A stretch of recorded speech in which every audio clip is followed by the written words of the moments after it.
Hello and welcome to the Soulful of It podcast, where the cosmos meet the cards and the mundane becomes magical. I'm your guide, Carrie Raquel, and in this episode, we'll cover the astrological transits and tarot for the first half of July 2025, with a part 2 episode coming mid-month. Now, let's fill up your cup until you're soul full of it. Welcome back and hello July. Now that we have walked through the threshold of the summer solstice, we are knee-deep in Cancer season, still integrating the biggest Cancerian move of the year, Jupiter's recent ingress into Cancer. Now the collective consciousness continues to expand and contract through the shadow of scarcity, the fear of the unknown, the deja vu of yet another war-torn world, and the power struggles of the most egregiously enriched among us, playing out on the world's stage. Thankfully, we the people have popcorn, because this has got to at least be making us laugh, if not making us cry. And we've also been fighting back. In the United States, we have seen protests against Nazis, ICE, as well as protests declaring that there are no kings here or elsewhere, or at least there shouldn't be. Meanwhile, in Italy, we saw protests featuring community art depicting the richest man in the world clinging to his cash while floating on an Amazon box through Venice. And it's always darkest before the dawn, is it not?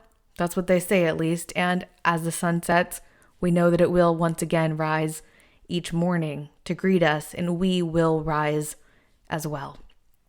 And now that Jupiter is in Cancer, we're kicking off a new 12-year cycle that holds the keys to unlocking abundance for all of us, which I realize might sound particularly challenging to believe in a time where billionaires are getting big, beautiful tax breaks at the expense of the tax-paying middle class and those who are most vulnerable here in the United States who are losing their medical coverage, which is absolutely ridiculous. Don't get me started. But we have also seen glimmers of hope in the last month too. And I don't mean to make this all too political, so I promise I'm going to get this out of my system right here, right now. But the best example on the top of my mind, illustrating that there is good amongst evil, is the recent race for mayor in New York, which showed the crumbling of the establishment castle in favor of a more relatable option that isn't funded by the rich to further enrich them, but instead by the people to actually, and this is crazy, I know, represent them. Wild concept. Electing representatives to do their jobs. Meanwhile, in the sky above us, we have Saturn and Neptune side by side, still in the earliest degrees of Aries, and they're beginning to form a sextile aspect to Uranus, who is the main planetary character of this month's cosmic conversation, which we'll get to. And we also have Pluto, who is less than a year into its ingress into Aquarius, and these are all air signs, so we know that that means it's going to be forming a trine to Uranus, who will soon be in Gemini. So there's been a lot of chaos, yes, and yet there are also these really big positive aspects building up that are starting to shine through.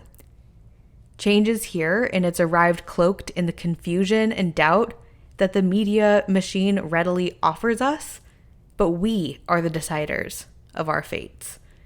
This world belongs to all of us, and we can change it for the better, despite all the discord and politics. So let's step out of the mechanisms that have tried to mold us and step into our magic in this moment, in this podcast. Now, I'm really curious what the cards have to say about these next couple of weeks in July, and I'm guessing that you are too. So let's jump right in, beginning with, in the center of the Soulful of Wisdom spread, we have the Star as our rose. And we last pulled this card as the guidance or the sun back in the part 1 episode for March, which featured our guest co-host Katie. And I remember it really fondly, her describing this card because it was so funny and it had me laughing And I just love her descriptions of the tarot in general and her hot takes. Maybe this is a sign for us to bring her back again here soon. So I'm going to try to do it justice and give a quick description of what the card looks like, and then dive, of course, into the meaning behind the card in the next 3 cards to follow. With that said, in the traditional Smith-Rider-Waite deck, the star card features a naked woman kneeling beside a body of water. Her right foot is dipped into the stream, while her left foot is planted on the earth, signaling that she is grounded, but fluid and deeply spiritually connected. She pours water from 2 pitchers, one onto the earth and one into the stream, and above her there are 7 smaller stars surrounding one big shining star, symbolizing higher self-guidance and the magic of divine timing. The star is our invitation to stay connected to hope, not as a passive wish, but as an active daily practice, rooted in our routines and rituals. As we prepare for more planets to station retrograde this month, the star reminds us that there is clarity to be found in quiet reflection, and that even moments of confusion can be cleared away through questions, conversations, and courage. As we enter July, we may not be able to see exactly what is coming, but the star assures us that we are being guided. As our rose card, this is a nudge to trust your intuition and let it lead you toward what feels aligned. A truly Cancerian invitation, reminding us that the universe is whispering if you're listening. Then, for the attention or thorns, we pulled the 2 of Cups. This card features 2 people, seemingly a man and a woman. They're facing one another and they're each holding a cup, as though they might be just about to propose a toast. A caduceus floats between them. Now, the caduceus has roots as the symbol of Hermes, the Greek messenger god, but in more modern times it's been seen as a symbol of healing and balance. We also have a winged lion-headed figure hovering above the 2 people, watching their connection from a higher perspective. The 2 of Cups is a card that is often spoken of as though it only deals with relationships between 2 people. And I do agree with that. However, I think there is more here for us to dig into, because I think it also has to do with our relationship with ourself.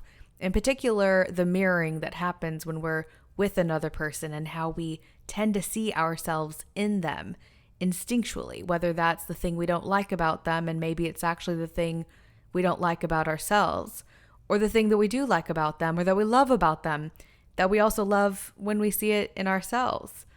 I think it also has to do with connection in general and emotional reciprocity.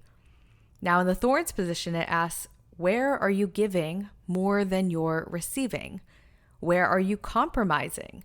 Where are you trying to keep the peace or staying silent just to make things work? With Venus entering Gemini and making an electric conjunction with Uranus this month, more on that soon, we're being asked to reimagine how we connect to ourselves, to others, and to the world around us. It's time to relate differently than before, more authentically, and more freely. If a connection isn't rooted in mutual growth, it may not survive the summer season, but the ones that do, they'll deepen in powerful and unexpected ways. The magic of 2 of Cups is that if you are doing your internal work to process and express your emotions, your environment will begin to shift in response to your progress.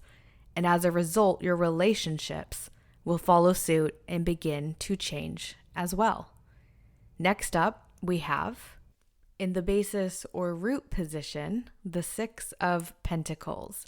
The imagery of this card features what appears to be a wealthy individual who is wearing a lot of red, standing between 2 other people who are kneeling. They are giving coins to one of the people while holding a balanced scale in the other hand. This card is a visual metaphor for balance, generosity, and sometimes invisible structures of power and exchange. This card at the root of July asks, what are you giving and why? Do you truly have the resources to be giving all that you do? And are you also receiving from that act of generosity? This is a time to become more conscious of our energetic and emotional investments, taking a compassionate look at our roles, especially those that include being a caretaker, provider, or peacekeeper, and asking if those roles still align with the chapter of life that we are currently in. July offers us self-reflection and recalibration. The wisdom of this season says, give from a full cup, not out of guilt or obligation.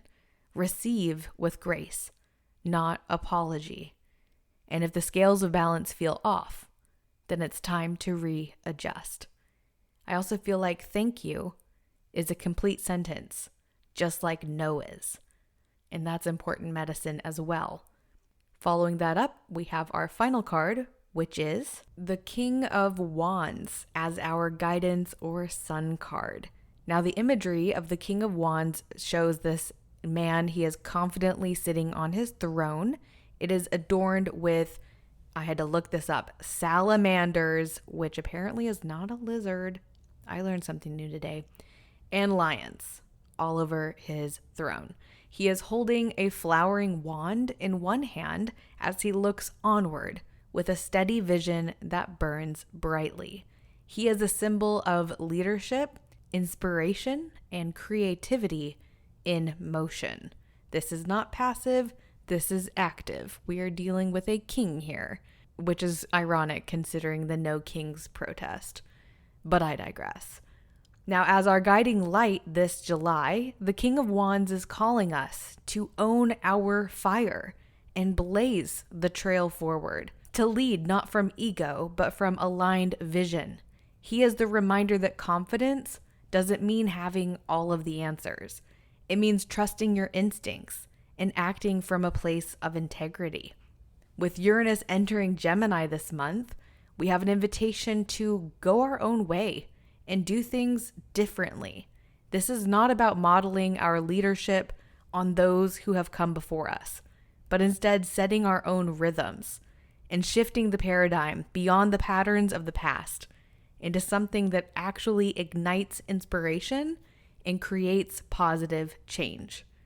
This is an invitation to trust your voice and to claim your vision. We were made for this moment, and this is what we came for. Now that we have tapped the tarot and received the wisdom of the cards, let's get cosmically curious about the astrological transits, starting with Mercury entering its pre-retrograde shadow period at 4 degrees Leo on Tuesday, the 1st of July. Now, what this means is that for the next 2.5 weeks, you'll want to be paying attention to what mercurial things are going on around you. This is sword card energy, thinking, speaking, consuming, and relaying information. Okay, ladies, now let's get information. If you send some emails, don't be surprised if they boomerang back for a second tap once the retrograde begins later this month. I always watch for the pre-retrograde shadow periods in particular because they offer us foreshadowing. You can look at your own natal chart for the section that Leo occupies to see what house it's taking up and if there are any planets there to get a sense of how this is going to impact you more personally. Now, you want to look specifically between 4 degrees and 15 degrees Leo. This is the area of your life that the retrograde is going to be taking place in. So if you are a Taurus rising, for example, then this Mercury retrograde will be in your 4th house of home and family. You may then want to be keeping an eye out for communications coming from your parents, your extended family, or regarding your home and property. That HOA notice that came in the mail, you probably want to read that now. That family email about the reunion coming up, you want to read that as well. Be paying attention because this is going to differ, of course, from chart to chart, But if you have prominent Leo placements or any other fixed sign, so Aquarius, which is going to be forming opposition, or Taurus and Scorpio, that would be forming square aspects to the Mercury retrograde, then this retrograde is going to be impacting you more directly, those people that have those fixed placements. It hasn't begun yet, so don't get all worried about the retrograde. But on the 1st, we just get this nudge to keep our eyes and ears open and pay attention. There are signs everywhere, but they can't help you if you're not allowing yourself to see them. So begin the month of July by dropping the distractions and rooting into your own soul guidance. We'll talk more about the retrograde in the next episode, but mark your calendar for July 17th, because that's when it begins again. On the 2nd, the very next day, we continue to lean into the summer season with Venus entering Gemini and forming a conjunction with Uranus. I hinted at this when I was talking about the tarot. We also have Neptune beginning its annual retrograde, which will be lasting until the 10th of December. Now let's take this one thing at a time and talk about Venus in Gemini first. I love this immediate connection with Venus and Uranus because it's different. It's an undercurrent melody that you don't hear in the song until the second time you listen to it. It's the onion ring that you find in your fries that surprises and delights you. And I say that as someone, and I know I'm going to get crap for this and I deserve it, who just doesn't really like onion rings, but still finds it absolutely delightful to find an onion ring in their fries. I try not to say anything in astrology or tarot is good or bad, but something about this Venus-Uranus connection moving into Gemini feels really good to me. Maybe it's that I'm leaning into all the change that we're ushering in this year, and this is just one of those welcomed changes. So what is Venus in Gemini like again, you might be wondering? It's not the first rodeo. Venus will enter Gemini every year and a half or so. But to refresh your memory from the last time, which I actually didn't look for the dates of that, sorry about that, this is my hot take. Venus in Gemini is eclectic, electric, energizing.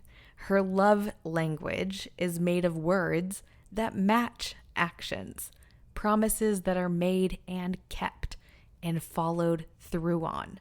Say what you need to say. It's that song. You know the one. And every spoken word that's weighing heavily on your heart, stepping out of the darkness of fear or shame or doubt and into the light with those words. We'll have Venus in Gemini for almost the entire month of July. So we've got a few weeks to really soak in and share some powerful words of affirmation. And we kickstart that with Venus conjunct Uranus. And it's also got that trine to Pluto and Aquarius happening as well. So there is power, Pluto, in speaking up, Gemini, what's on your heart, Venus, and it's highly likely that those words could initiate some form of change, Uranus. Now, also on the 2nd of July, we have Neptune beginning its annual retrograde cycle. As an outer planet, Neptune's transits and retrograde periods aren't felt as personally as the quick-moving inner planets like Mercury, Venus, and Mars. However, it is still worth taking note of the shift that is offered here, especially considering that it is Neptune's first retrograde cycle that is beginning in the sign of Aries and that will shift us back into Pisces for one final touch point before returning to Aries, where it will remain for many years. So, looking at your own chart, you want to find Aries and Pisces. What houses are those signs occupying? And are there any planets in either one of them? If, say, you have a 29-degree Pisces sun and a 1-degree Mars and Aries placement, then this Neptune retrograde and also the upcoming Saturn retrograde, which we're going to get to later in this episode, are going to have more of a direct or personal impact on you. Because in this example, they'd both be traveling back over those significant placements in your chart.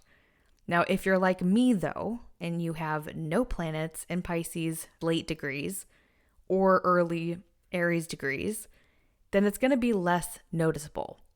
And with Neptune retrograde in particular, I always encourage paying attention to your dreams, taking notice of signs from the universe, like angel numbers, and looking at things more than once from different angles to see if there is something that you might be missing and a potential illusion clouding your judgment at first glance. Neptune, like Pisces, is elusive. It can be hard to make sense of, and its messages may be difficult to grasp, or you may not understand them until many, many moons later. But there is always magic in the moment if you move in close enough to see or sense into it. We wrap up the first week of July with a big planetary shift and a highlight of the year because on Monday, the 7th, Uranus enters Gemini. Now, this is what astrologers call a quote preview period. And the reasoning for that is that Uranus will return to Taurus later this year, on November 9th to be specific, while in retrograde motion. And then it's going to re-enter Gemini next spring on April 25th, 2026, where it will remain for the next 7 years. There is a lot spoken of in terms of 7-year cycles in our society. There is a philosopher, Rudolf Steiner, you may have heard of him before. He had written extensively about 7-year cycles that humans evolve through, from the dependence of birth to age 7, to the adolescent ages of 7 to 14, to the major hormonal shifts of ages 14 to 21, to embracing our brain's full development and getting ready for our Saturn return during the ages 21 to 28, and on until we reach the age of 70, completing 10 7-year cycles. In traditional Chinese medicine, there is also a lot that's been written about 7-year cycles and relating that to shifts in energy and emotional development, just to name a few. There's also the superstition or beliefs that have been passed down through storytelling and societal influences about how if a friendship or a relationship survives 7 years, then it's going to last a lifetime, or at least it's significantly more likely to last your lifetime. Then lastly, because I'm kind of on a roll here, there's also the science of a 7-year cycle, as the average age of a cell in the human body is 7 to 10 years. Now, this doesn't mean that every cell in your body is exactly new every 7 years, as there are variances from cell to cell, and some take longer and others take less time to regenerate. But the concept is still intriguing, isn't it? Especially with the irony that a new 7-year astrological cycle is beginning with Uranus on July 7th, which is 7/7. That irony is not wasted on me. So what should we do with this new energy? This 4-month preview period of Uranus in Gemini. Similar to Mercury's pre-retrograde shadow period, I think we should be paying attention, especially to Gemini topics and themes, the way that news is reported, your go-to sources for entertainment or information, the different pathways of learning that start sparking your interest in the next few months. We're also going to be watching the world change at rapid speed within the next 7 years with this cycle of surprises, innovations, and intellectual expansion, and also probably rebellion. I think the war of information and misinformation is really only just beginning. So take an inventory of what thoughts you're thinking that are rooted in truth and which may have been planted into your mind by societal programming. Do you really want to be a homemaker, or were you born to be a CEO? Now, I'm not saying that as though one is better than the other, because I honestly don't believe that. But what I do believe is that there is a lot of programming in each of us. And the only way to find freedom is to liberate ourselves through curiosity and embrace a willingness to be rejected for becoming who we really are, in contrast to the status quo we've been told to embrace because it will make everyone else feel more comfortable. If you just sit there, be silent, accept the script that was written and handed to you, yada, yada, yada. Uranus and Gemini is not like that. Uranus and Gemini is grabbing the mic, rocking the boat with your words and your ideas energy. You will miss out on the transformation it offers you if you do not allow yourself to step into the unknown. And we as people, and I think this is particularly true for women, are so conditioned to fear being left behind by the pack that we often silence our ambitions in favor of maintaining the peace that we tell ourselves can be found within familiarity. But fear is an anchor on a ship desperate to cross oceans. Fear is not the way forward. As I've said before, and I'm sure I will continue to say it again and again, the cost of change is comfort. So let's embrace this preview period of Uranus and Gemini by getting comfortable being uncomfortable. And speaking of getting uncomfortable, the topic of discipline is definitely on my mind with the Capricorn Full Moon, which we have taking place at 1:36 p.m. Pacific time on Thursday the 10th, and it will be at 18 degrees Capricorn. Now, a question that arises for me with this full moon is definitely around discipline, but a little bit more specifically around what do I own and what am I responsible for? And also, what am I not responsible for? What is mine and what is not mine to take accountability for? Very Capricorn themed questions. Now, a full moon always signals a culmination, and with the full moon in Capricorn forming a trine and a sextile to Mars in Virgo, and I say a trine and a sextile because the sun is in the sextile to Mars from Cancer to Virgo, that's 60 degrees. And then from Mars to the moon, that's earth sign to earth sign, Virgo to Capricorn, that's the trine aspect. And this is bringing together all the little details that form the bigger picture of what's ready to be released in order for everything to start coming together, in order for you to actually get some harvest from the fruits of your labor.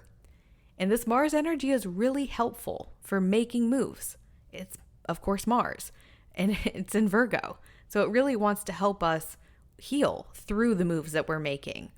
And even those most mundane tidying tasks can become sacred rituals of release when we slow down and allow them to be. This full moon invites movement that leads to momentum. And even the smallest of tasks that are accomplished or the smallest of steps that are taken all add up to the inevitable outcome that is awaiting us on the other side of this full moon in Capricorn as time continues passing by. We also have Saturn, which is the ruler of this Capricorn moon, of course, because Saturn rules the sign of the sea goat, Capricorn. It's still conjunct Neptune, who of course recently stationed retrograde, and is also in a sextile to both Pluto in Aquarius, as well as Uranus, and of course Venus right there next to Uranus in Gemini. So as we discussed earlier, we've also got a trine aspect to Pluto happening as well. There's a lot of air up in here for all this earthy full moon energy. It's very, very airy. And if you follow what flows, I really think that you're going to realize it's actually easier to do what is good for you than what you might do that's harmful or holding you back from reaching your potential and fulfilling your big dreams. This makes me think of the concept of revenge bedtime procrastination. I was just talking to my sister about this the other week. And if you're not familiar with what that means, essentially it's when you've been going nonstop all day: work, gym, childcare, rehearsal, appointments, chores, yard work, all day. And then the day is gone and it's time for bed, and you just feel like you need some me time to feel like you did something for yourself that day. And so you end up staying up, scrolling, and then suddenly it's past midnight. And then you wake up and you're extra tired and you go through the motions all over again. And was it easier to stay up than it was to give into exhaustion and head to bed? Of course not. But we want that downtime, and we want that turn off my brain and just chill out opportunity when no obligations are calling our name. So we'll sacrifice ourselves further in the name of choosing ourselves. It's an oxymoron. It doesn't actually make sense. And when we do the right thing, and by right, I mean the thing that is in our best interest truly, health-wise and big picture-wise, we find it's actually easier to do that than it is to rebel against it. So with this full moon, lean in and listen. When your body says it's full, stop eating. When your eyes say they're tired, stop scrolling. When your heart says it's hurting, from your mind replaying what went wrong, feelings of regret, or what could go wrong, feelings of anxiety, release the urge to replay or conjure the possible outcomes that are actually harmful for you to be wasting your imagination on. To me, this Capricorn full moon is something we can use to clear away the clutter that's been inhibiting our ability to reach higher.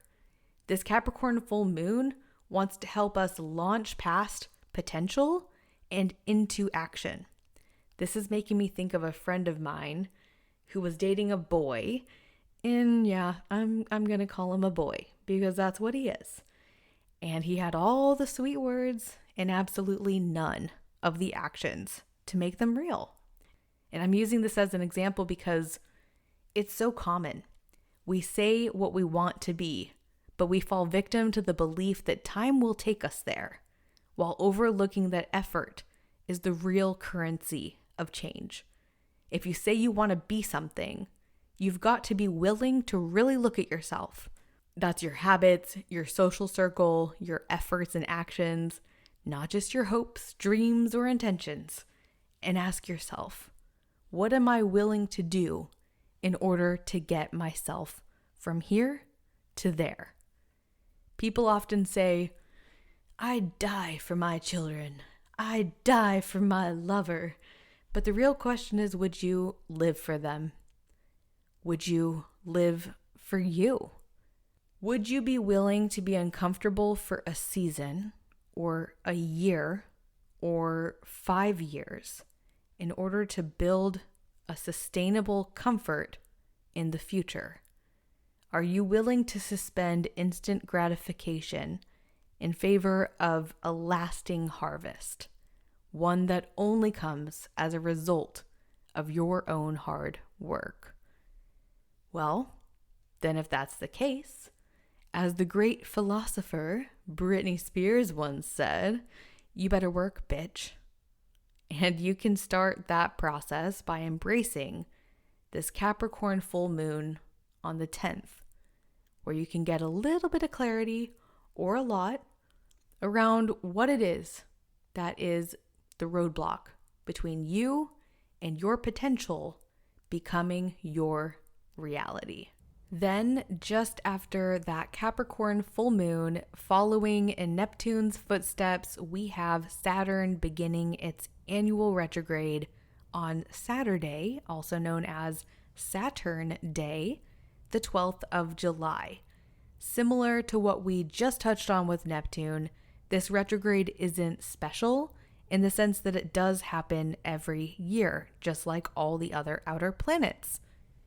However, this is Saturn's first retrograde in Aries in many, many years, and it, like Neptune, will be dancing back into Pisces.